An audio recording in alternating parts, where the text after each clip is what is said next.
Assalamualaikum warahmatullahi wabarakatuh. Alhamdulillahirabbil alamin wa bihi nasta'inu ala umurid dunya waddin. Wassalatu wassalamu ala asrafil anbiya'i wal mursalin sayyidina wa maulana Muhammadin wa ala alihi washabihi ajma'in. Rabbi shrah li sadri wa yassir li amri wahlul 'uqdatam min lisani yafqahu qawli. Amma ba'du. Anak-anakku yang dimuliakan Allah dimanapun kalian berada, ketemu lagi dengan saya Pak Angga di acara yang sama, yaitu belajar dalam mapel pendidikan agama Islam dan budi pekerti. Oke, bagaimana kabarnya kalian hari ini, Rek? Apik ya, alhamdulillah. Oke anak-anak, kita hari ini akan melanjutkan materi berikutnya. Tapi sebelum materi kita bahas lebih dalam, ada beberapa yang perlu kita siapkan dulu, persiapan. Yang pertama, kita berdoa. Seperti biasa, kalau mengawali sesuatu itu kita berdoa dulu. Mari kita baca suratul Fatihah dengan harapan mudah-mudahan pembelajaran hari ini bisa berjalan dengan lancar dan membawa kebaikan dan ilmu yang barokah bagi kita semuanya. Amin ya rabbal alamin. Al-Fatihah.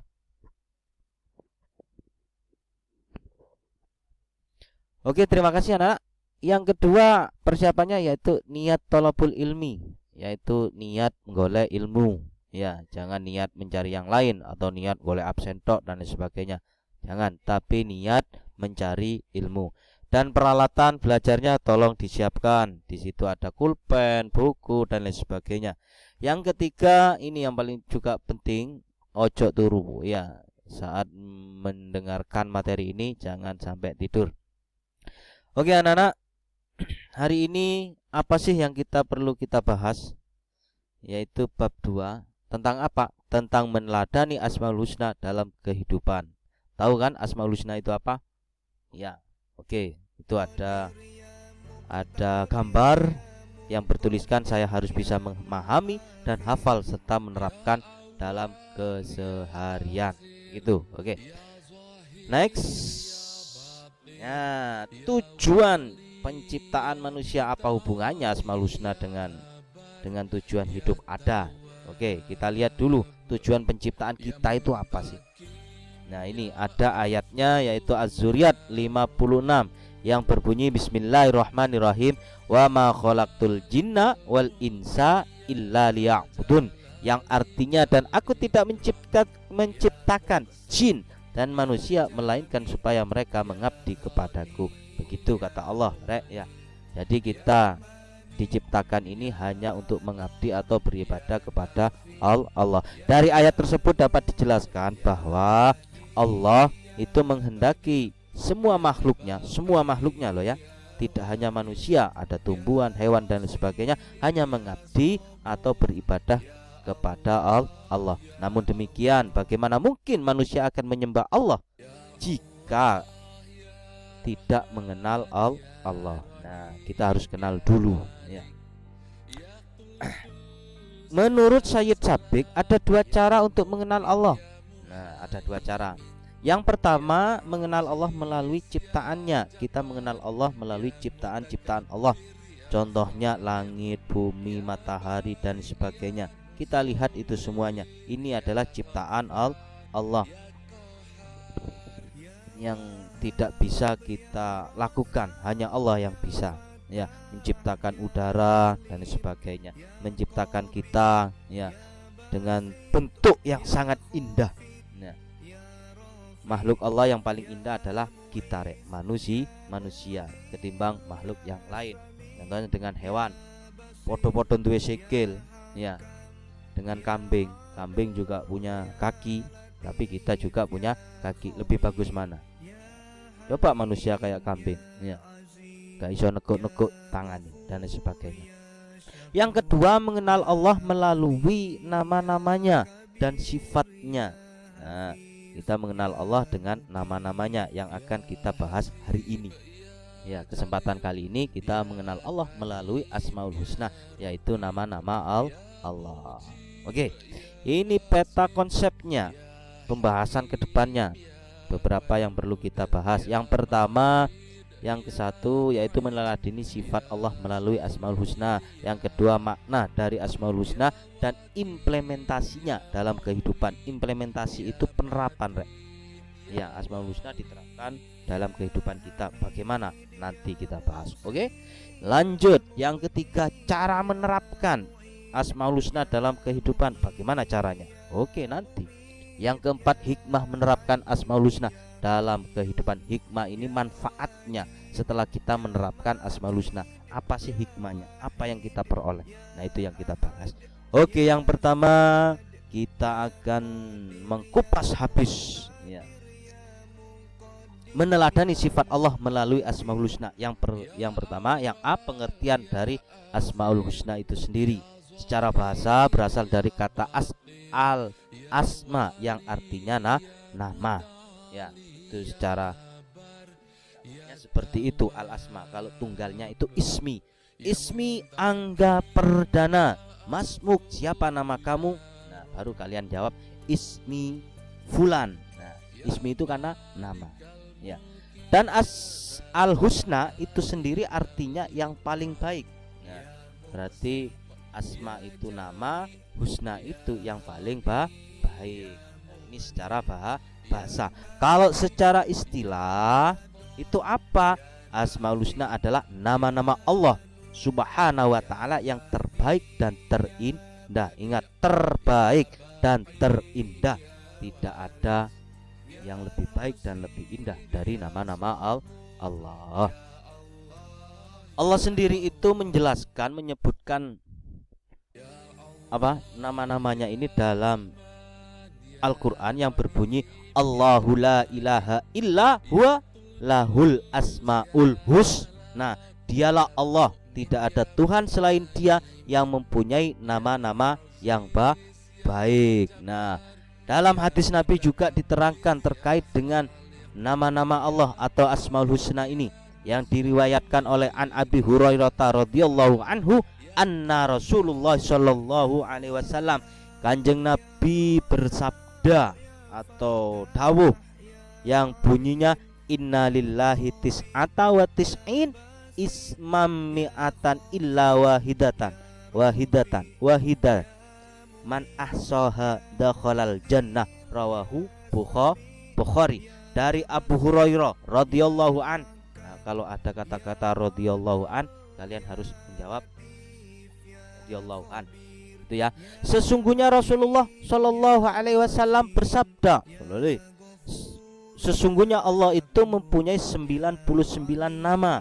Ada 99 nama, 100 kurang 1. Barang siapa yang menghafalnya, maka ia akan masuk surga. Hadis riwayat Bukhari. Hadis ini sahih ya, karena diriwayatkan oleh Bukhari. Nah, kita kupas lebih dalam. Waduh, enak yo, cuma menghafalkan sudah bisa masuk surga. Nah, enggak hanya itu, Rek. Ada beberapa tahapannya.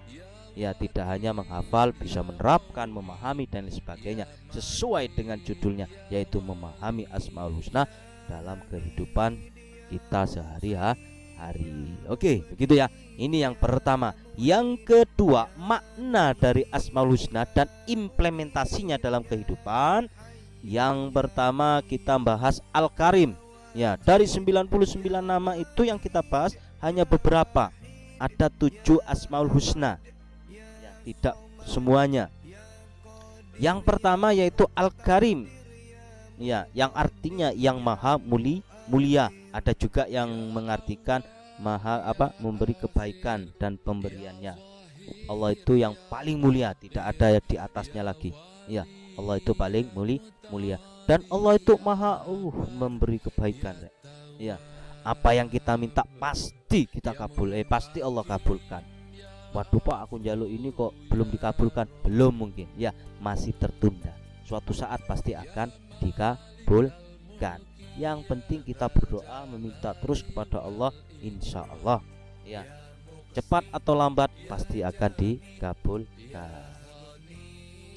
Ud'uni, mintalah kepadaku, kata Allah, kan seperti itu, Rek. Dan Allah memberi, maha pemberi.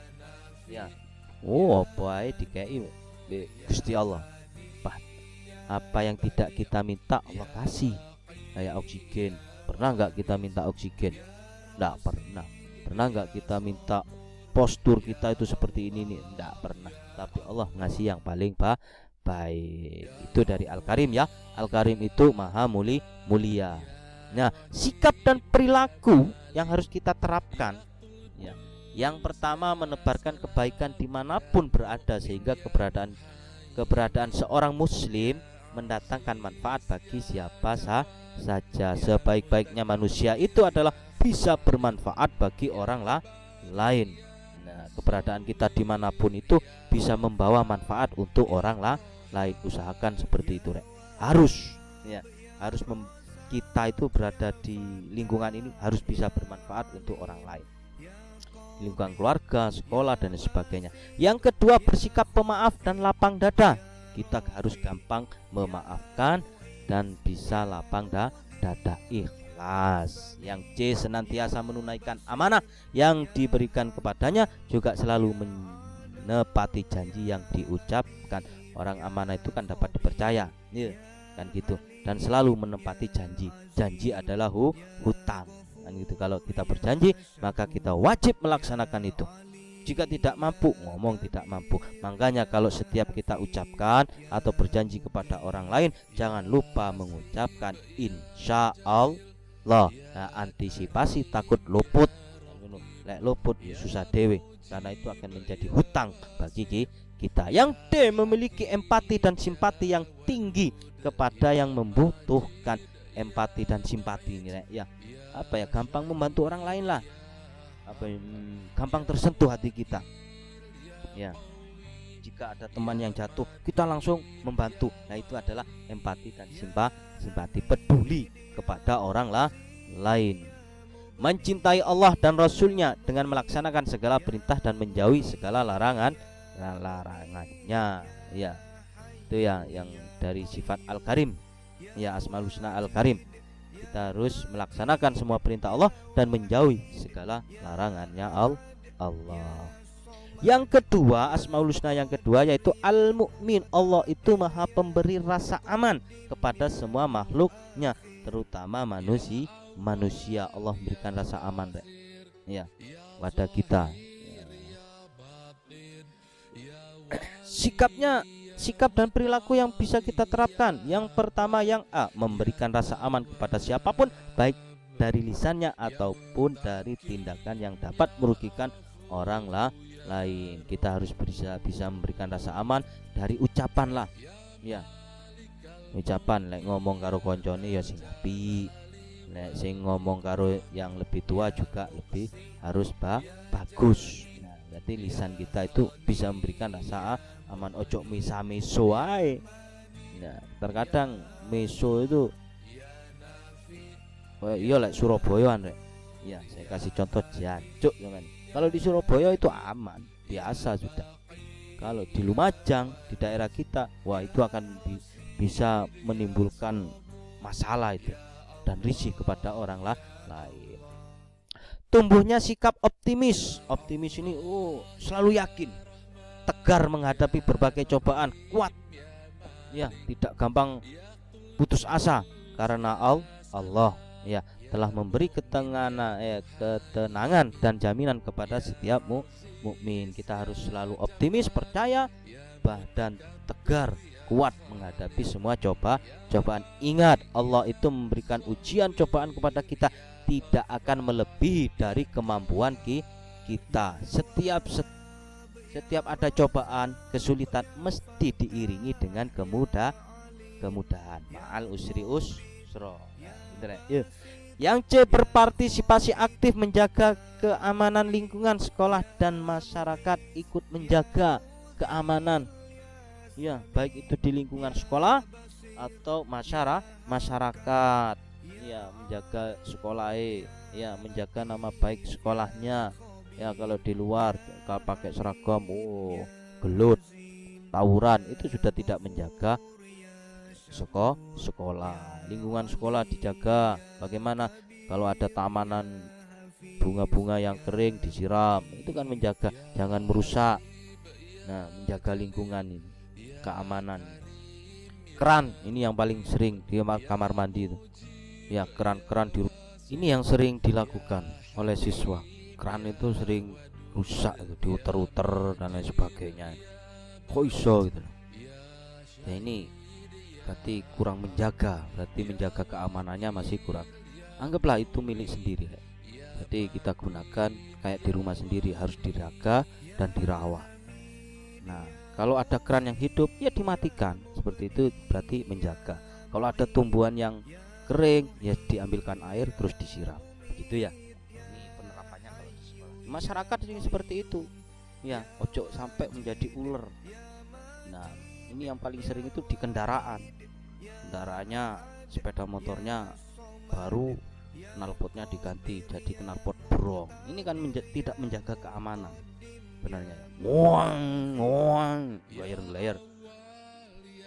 Itu kan mengganggu orang lain itu. Kalau emang suka knalpot brong, silakan dibawa ke kamarnya terus digelayar-gelayar di kamare, rungokno dhewe, enak apa ndak kan gitu. Yuk. Yang D yaitu mentaati rambu lalu lintas dalam rangka menjaga keselamatan dan keamanan diri sendiri dan orang lain. Ya, ini yang terakhir ini ada kejadian peristiwa di JLT. Ya, gara-gara menerobos lampu merah terus kecelakaan, terlindas truk tronton, mati sudah. Ini banyak kasus yang seperti itu. Ya. Jadi kita kalau merah ya berhenti, nunggu hijau, jangan sampai nerobos. Ini demi apa? Demi keselamatan kita sendiri dan orang lain. Begitu. Oke, next. Yang Asmaul Husna yang ketiga apa ya? Oke, kita lihat ini. Al-Wakil, yang maha Allah itu maha mencukupi dan menjamin. Allah akan mencukupi semua kebutuhan kita dan akan dijamin. Ya, setiap manusia itu sudah ada rezekinya masing-masing. Ya, jadi jangan khawatir, pasti ada. Sikap dan perilaku yang perlu kita lakukan. Yang A, senantiasa memohon ampunan kepada Allah dan mohon penjagaannya di dalam agama, dunia dan akhirat, biar kita selalu dijaga oleh Allah. Ya, senantiasa memohon ampunan, berdoa kepada Allah. Yang B, berdoa kepada Allah agar tetap terjaga dari kejahatan yang ditimbulkan oleh manusia dan menjaga diri agar tidak berbuat jahat kepada orang lain. Nah, tiap kemana kita harus berdoa, paling enggak kita membaca ta'awud lah atau bismillah lah, a'udzubillahi minasyaitonirrajim. Nah, ini juga menjaga dari godaan syaiton yang terkutuk. Ya, setan itu macam mana yang tidak kelihatan juga ada yang kelihatan itu ya bolo-bolomu dewe itu ya. Memiliki kepedulian terhadap urusan saudara yang seiman dimanapun berada. Nah, kita peduli kepada orang lain, terutama yang sama-sama muslim, kita harus peduli. Ya, dek kono iku lagi bangun masjid. Nah, itu kan masjidnya umat Islam. Ya, dibantulah 1000-2000. Kalau nggak bisa dengan uang, harta, ya dengan tenaga. Kalau tidak bisa dengan tenaga, dungo. Ya, tapi dungo tok ya ndak mari-mari kan. Ya kirim ono semen baru selesai. Yang D, menjaga segala hal yang diamanahkan kepada diri terkait urusan kemanusiaan dengan penuh keikhlasan dan semangat, lalu menjaga amanah. Ya, kalau kita dipercaya oleh orang lain, kita harus menjaganya. Yang paling sulit itu menjaga. Ya, kalau mendapatkan amanah itu gampang. Ya, gampang dipercaya, tapi menjaga kepercayaan itu yang paling sulit. Yang E, menyandarkan segala urusannya hanya kepada Allah, tawakal kepada Allah. Ya, segala urusan kita serahkan kepada Allah, tetapi dengan catatan harus berusaha, harus berikhtiar dulu. Contohnya, zamannya akan menghadapi ujian, ya kita belajar, kita les dan lain sebagainya. Ya, setelah itu istighosah dan sebagainya, baru kita serahkan kepada Allah. Berarti ada prosesnya yang kita lakukan, baru terakhir kita serahkan kepada Allah. Bagaimana hasilnya? Allah yang menentukan. Itu pasti yang terbaik untuk kita. Yang keempat yaitu Al-Matin, yang artinya zat yang maha kuat. Gak ada kekuatan yang menandingi Allah. Allah itu yang paling kuat sudah. sikap dan perilaku yang harus kita terapkan. Yang pertama, memiliki tekad yang kuat dalam menjaga keutuhan negara Indonesia. NKRI harga mati, jangan sampai memecah belah negara Indonesia atau menjadi perusuh. Ya sudah, kita NKRI sudah, ya final itu, tidak bisa diganggu gugat. Jangan ngikuti aliran-aliran yang baru yang ingin mendirikan khilafah dan lain sebagainya. Ya sudah, kita pakai bendera merah putih, tidak menggunakan bendera-bendera yang lain. Ya itu sudah final. Yang B, hanya berpegang teguh kepada tali agama, yaitu Al-Quran dan hadis, dan tidak ada satupun yang dapat membuatnya berpaling. Nah, kita harus menjaga dua itu, berpegang teguh pada tali agama Allah, yaitu Al-Quran dan Al-Hadis. Ijma para ulama juga kita gunakan, ya. Terus yang C, berusahalah sekuat tenaga untuk mengendalikan hawa nafsu yang terdapat dalam diri kita, sehingga seorang muslim tetap berada dalam jalan yang benar. Hawa nafsu itu ibaratkan kuda itu liar. Nah, biar kuda itu tidak liar, gak melayu-melayu nyandi-nyandi, kita harus ikat kuda itu. Nah, ini adalah mengendalikan hawa nafsu. Ya, harus kita jaga itu hawa nafsu.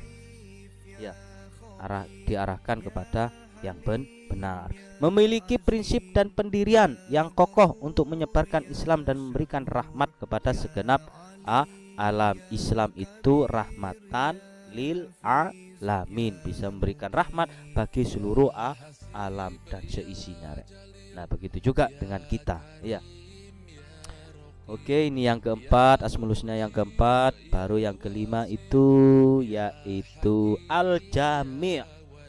Allah itu maha penghimpun atau maha mengumpulkan. Allah itu maha mengumpulkan, sangat bisa. Ya, dari manusia yang paling awal dan yang paling akhir nanti akan dikumpulkan oleh Allah menjadi satu di satu tempat, yaitu dinamakan padang mahsyar. Gampang seperti itu. Terus sikap dan perilaku yang harus kita lakukan apa? Kuatkanlah semangat persatuan agar tidak mudah terpecah belah oleh orang-orang yang tidak bertanggung jawab. Nah, semangat persatuan, kita harus mempunyai semangat itu, ya. Jangan gampang terpecah belah atau terprovokasi dari orang lain, atau sekarang itu marak dengan berita-berita hoax. Hati-hati, ya, hati-hati. Jangan gampang percaya dengan berita-berita yang disebarkan di medsos, ya, di WA dan lain sebagainya. Ya, kita harus cari, telusuri itu bener nggak beritanya. Ini banyak ini ingin memecah belah negara Indonesia. Jadi iso-iso tukaran tawuran, ya sesama Islam, nggak boleh itu, ya. Kita harus menjaga persatuan itu, ya. Kita harus mencari titik temunya, bukan perbedaannya yang kita cari, tapi persamaannya. Wah, kita sama-sama Indonesia. Tumbuhkan sikap ukhuwah Islamiyah antara sesama umat Islam, tidak memandang, melihat ras, golongan, etnis, bahkan negara. Pokoknya sesama Islam kita harus tumbuhkan sikap persaudaraan. Ukhuwah itu adalah persaudaraan, ya. Tidak melihat itu kulitnya putih, hitam, atau coklat, entah itu rambutnya lurus, keriting, atau tidak berambut. Tidak melihat seperti itu. Si penting podo Islami, ya kita harus bantu menjaga, yaitu persaudaraan atau ukhuwah Islamiyah.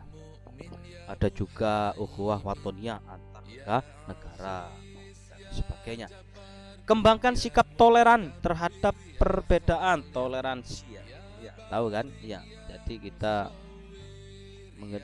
berbeda pendapat itu biasa sudah, ya. Kita harus menjaga itu, menjunjung tinggi perbedaan. Ya tak apa-apa, nggak semua itu sama dengan pemikiran kita, berbeda, ya. Mengajak umat Islam untuk senantiasa taat kepada Allah dan Rasulnya dan ulil amri. Kita harus bisa mengajak teman-teman kita, saudara-saudara kita untuk taat, senantiasa taat kepada Allah, menjalankan perintah-perintah Allah, menjauhi segala larangan Allah, dan taat juga kepada Rasul, Nabi Allah, ya, Nabi Muhammad sallallahu alaihi wasallam, kita menjalankan sunnah-sunnahnya dan lain sebagainya. Ulil amri ini pemimpin, rek. Ya, pemimpin. Kalau di Indonesia berarti Pak Presiden itu adalah pemimpin kita. Terus kalau ranah negara bangsa itu adalah Pak Presiden. Kita harus taat selama tidak melanggar aturan agama. Terus yang keenam, al-adlu, Allah itu maha adil. Ya, sikap yang perlu kita lakukan memberikan perlakuan yang sama kepada semua orang dalam pergaulan sehari-hari, tidak membedakan satu dan yang lain. P, menetapkan hukum sesama kepada siapa saja yang bersalah, tidak menerapkan seperti yang dikatakan pepatah, tumpul ke atas tajam ke bawah. Jadi ke atas itu dari peribahasa ini, kalau ada pejabat tinggi tidak dihukum, tapi kalau ada seorang petani atau buruh baru dihukum.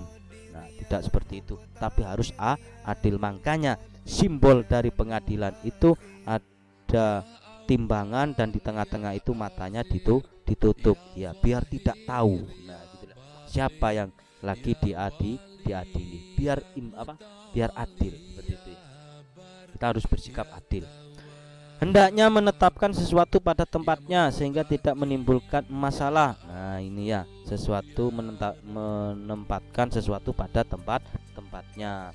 Jadilah bagian dari solusi, bukan jadi masalah dalam mendapatkan ketenangan dan kedamaian dalam hidup. Jadilah kita itu sebagai solusi, bukan menjadi masalah untuk orang lain. Tidak melakukan keberpihakan ketika menjadi seorang yang dipercaya untuk memutuskan suatu perkara atau suatu yang orang lain menowo ono kini itu kalian itu ada menjadi hakim nanti, ya.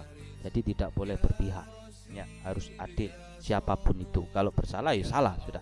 Bersikap sportif dan berani mengakui kesalahan yang sudah diperbuat. Sportif, rek, ya, berani bertanggung jawab, ya, atas apa yang kita perbuat. Yang kelima, yang terakhir, yaitu al-akhir, bukan yang terakhir, al-akhir, yang terakhir. Makanya maknanya Allah itu zat yang maha kekal, maha sendiri tanpa akhir. Allah itu tidak berawal dan juga tidak berakhir, akan selalu ada. Ya, kalau kita itu ada awalannya, ada akhiratnya. Awalnya kita dilahirkan, terus akhirnya nanti akan mati. Sikap yang perlu kita lakukan menjadikan Allah sebagai tujuan peribadatan. Allah menjadi tujuan kita beribadah, mencari ridha Allah, meyakini sepenuh hati bahwa yang kekal abadi hanya Allah semata, tidak ada yang kekal selain Allah. Dunia ini fana,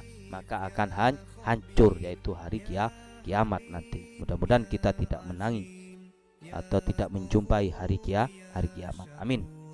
Menyadari bahwa kematian pasti akan datang, ya, kullun nafsin dha'iqatul maut, ya, setiap yang bernyawa pasti akan mati. Nah, sekarang pertanyaannya, sudah siapkah kita untuk menghadapi kematian? Apa bekal yang harus kita bawa nanti? Apa sudah siap? Nah, mulai sekarang disiapkan untuk kehidupan selanjutnya. Jangan sampai berleha-leha, ya, di kehidupan dunia karena sangat singkat di dunia ini. Perbanyaklah berbuat baik untuk kehidupan di akhirat. Ya, ada 5. Berarti yang tadi itu yang terakhir. Nah, cara menerapkan Asmaul Husna dalam kehidupan sehari-hari bagaimana? Perilaku seorang muslim terkait dengan Asmaul Husna yang perlu dilakukan adalah seperti ini: mempelajari dan mengkajinya sehingga memiliki pengetahuan tentang Asmaul Husna. Dari sini kita mampu mengenal Allah. Mengkaji, rek, ya, mengaji, biar mengkaji, ya. Mengusahakan dengan sekuat tenaga untuk menghafal, berusaha untuk menghafalkan. Bagus, Pak, saya sudah hafal, alhamdulillah. Ya, kita ulang-ulang membaca Asmaul Husna itu biar hafal. Menjadikan lafaz-lafaz Asmaul Husna sebagai bagian mengingat Allah dalam bentuk zikir setelah melakukan sholat fardu dan bagian dari bacaan doa yang dilantunkan seorang Muslim ya. Kalau di sekolah kita sudah dibiasakan setiap pagi sebelum pembelajaran itu wajib membaca Asmaul Husna. Gitu ya. Allah berfirman dalam surah Al-Ahzab ya, yang berbunyi ini yang berbunyi Bismillahirrahmanirrahim, ya ayyuhalladzina amanu dzkurullaha dzikron katsiron, yang artinya wahai orang-orang yang beriman, ingatlah kepada Allah dengan mengingat namanya sebanyak-banyaknya. Kita harus sering-sering mengingat Allah dengan mengingat nama-nama Allah. Paling enggak kita gunakan zikir ya, kita zikir setelah sholat berjamaah. Atau dibuat puji-pujian juga bagus rek ya. Saya waktu kuliah itu menggunakan puji-pujiannya ini, ya Allah ya Rahman, ya Allah ya Rahim. Kita lanjutkan nanti, kita belajar bersama-sama nanti. Yang keempat ya, ini sudah di ujung pembahasan ini. Hikmah menerapkan Asmaul Husna dalam kehidupan sehari-hari. Seorang yang sudah menerapkan Asmaul Husna dalam kehidupannya ya, kalau kita sudah menerapkan Asmaul Husna dalam kehidupan kita, yang pertama maka akan memperoleh hikmah diantaranya: satu, memperoleh keyakinan akan adanya rahmat, hidayah, taufik serta inayahnya dari Allah, mendapatkan ganjaran berupa pahala sehingga terhindar dari siksa neraka dan memperoleh surga sesuai yang dijanjikan oleh Allah, mendapatkan simpati banyak orang karena sudah memiliki pribadi yang berakhlakul karimah, mendatangkan manfaat bagi lingkungan, baik lingkungan alam dan sosial, memotivasi diri untuk melaksanakan bermacam kegiatan ubudiyah atau yang berkaitan dengan duniawi ya. Yang ketiga, tidak merasa putus asa bila menemui kegagalan, tidak merasa sedih bila menghadapi masalah dan musibah, dan senantiasa mensyukuri seluruh nikmat Allah, membentuk karakter dan budi pekerti luhur serta akhlakul karimah seorang muslim. Ini hikmahnya rek ya, banyak sangat hikmahnya kalau kita menerapkan Asmaul Husna. Bisa dipahami ya. Sebagai penutup ya, di penjelasan materi ini, setelah mengkaji materi tentang meneladani Asmaul Husna dalam kehidupan, diharapkan kita semuanya dapat menerapkan karakter dalam kehidupan sehari-hari. Minimal ada 5 itu ya. Tadi itu ada al-mu'min, al-wakil ya, al-matin ya, al-jami dan sebagainya. Tetap semangat rek, semoga Allah senantiasa memberikan kemudahan kepada kita semuanya. Amin amin ya robbal alamin. Oke, jika nanti ada pertanyaan atau kurang jelas, silakan bisa japri Pak Angga. Oke ya, mungkin itu yang bisa saya sampaikan di pertemuan kali ini. Tetap semangat, tetap berusaha. Kita hafalkan nanti Asmaul Husna ini secara bersama-sama. Kita membaca bareng-bareng nanti dengan lagu-lagu. Versinya sangat banyak untuk lagunya ini rek ya. Oke, seperti itu ya. Saya akhiri, wassalamualaikum warahmatullahi wabarakatuh.